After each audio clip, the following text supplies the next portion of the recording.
সালামু আলাইকুম। আমি কারিম মোল্লা। দীর্ঘ টালবাহানার পর অবশেষে পশ্চিমবঙ্গে চালু হলো সিএএ, এরপর এনআরসির পালা। আমাদের কাছে সমস্ত ডকুমেন্টস থাকলেও মনের মধ্যে একটা সন্দেহ থেকে যায় যে এনআরসি হলে কোন কোন ডকুমেন্টসের প্রয়োজন হয়।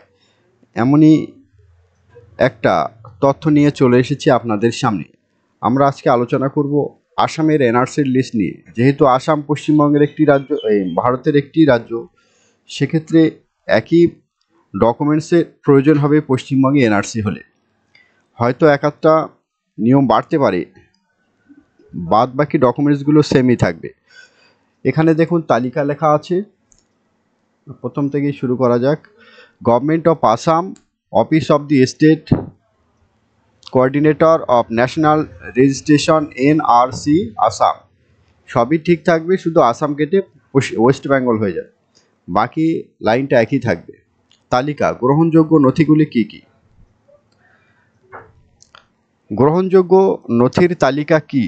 একই তালিকা ভারতের আসামের অন্যান্য রাজ্য থেকে আগত ব্যক্তিদের দ্বারা উল্লেখ করা যেতে পারে।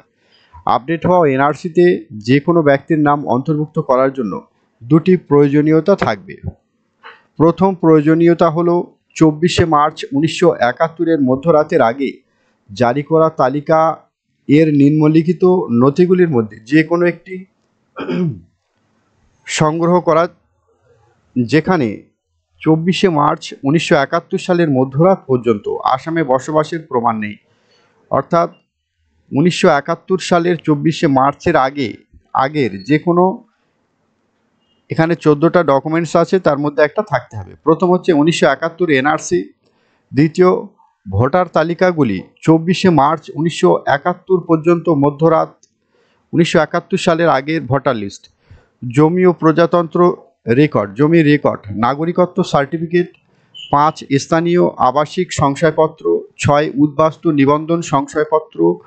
7 পাসপোর্ট। 8 এলআইসি। 9 যে কোনো সরকারি জারি করা লাইসেন্স বা সংশয়পত্র। 10 সরকার পরিষেবা কর্মসংস্থান সংশয়পত্র। 11 ব্যাংক অথবা পোস্ট অফিস ব্যাংক অ্যাকাউন্ট। 12 জন্ম সংশয়পত্র। 13 বোর্ড বা বিশ্ববিদ্যালয় শিক্ষা শংসাপত্র, যে কোনো স্কুল কলেজের সার্টিফিকেট। 14 আদালতের রেকর্ড প্রক্রিয়া, যদি আপনার আদালতে কোনো কেস হয়ে থাকে সেটাও আপনি দেখাতে পারেন, তবে তার বয়স হতে হবে 1971 সালের 24শে মার্চের আগে। দ্বিতীয় পার্টে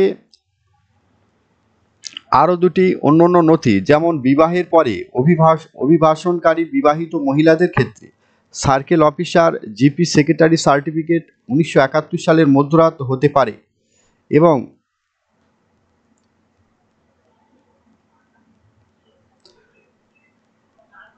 দ্বিতীয়, 24শে মার্চ 1971 সালের মধ্যরাত পর্যন্ত ইস্যু করা রেশন কার্ড সহায়ক নথি হিসাবে যোগ করা হবে। হাউএভার শুধুমাত্র উপরে তালিকাভুক্ত যে কোনো একটি নথির সাথে থাকলেই গৃহীত হবে। অর্থাৎ আপনার যদি রেশন কার্ড থাকে, পুরাতন রেশন কার্ড, সেটা দিয়েও আপনি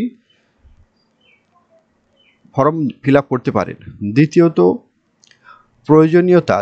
প্রয়োজনীয়তা দেখা দেয় যদি তালিকা এর যে কোনো নথির নামটি আবেদনকারীর নিজের না হয়, তবে আবেদনকারীর পূর্বপুরুষ নাম বা দাদি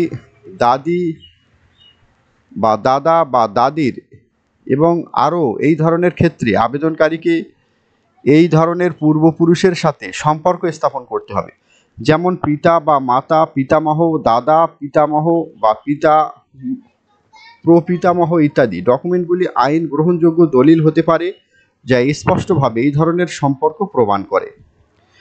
অর্থাৎ আপনার যদি 1971 সালে জন্ম না হয়ে থাকে, সেক্ষেত্রে আপনি তো এই সমস্ত ডকুমেন্টস পাবেন না। সেক্ষেত্রে আপনার দাদা দাদি অথবা আপনার পূর্বপুরুষের কাগজপত্র লাগবে, তারপর blood relation form fill up করে সাবমিট করতে হবে।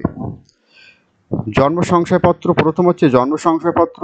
দ্বিতীয়ত জমির দলিল। তৃতীয়ত বোর্ড ইউনিভার্সিটি সার্টিফিকেট। চতুর্থ ব্যাংক, এলআইসি, পোস্ট অফিসের রেকর্ড। 5 বিবাহিত মহিলাদের ক্ষেত্রে সার্কেল অফিস জিপি সচিব সার্টিফিকেট। 6 ভোটার তালিকা। 7 রেশন কার্ড। 8 অন্য কোনো আইনগতভাবে গ্রহণযোগ্য নথি। ডকুমেন্টস সেম একই আছে। এই কটা ডকুমেন্টস দিয়েই আপনি blood relation form fill up করতে পারেন। এই সমস্ত ডকুমেন্টগুলো খুব যত্ন করে রাখুন, কখনোই হারানো যাবে না। এবং তার আপনার কাগজপত্রগুলো সমস্ত ডকুমেন্টসের নাম একই রাখুন, তাহলে আর পরবর্তী সময় কোনো রকম সমস্যার সম্মুখীন হতে হবে না। মনে মনে রাখতে পয়েন্ট, 24শে মার্চ 1971 এর মধ্যরাত পর্যন্ত যে কোনো সময়ের তালিকা এর কোনো একটি নথি প্রদান করাই অন্তর্ভুক্তির যোগ্যতা প্রমাণের জন্য যথেষ্ট হবে। এমনই সব নিত্য নতুন ভিডিও পেতে অবশ্যই চ্যানেলটিকে সাবস্ক্রাইব করবেন। ধন্যবাদ।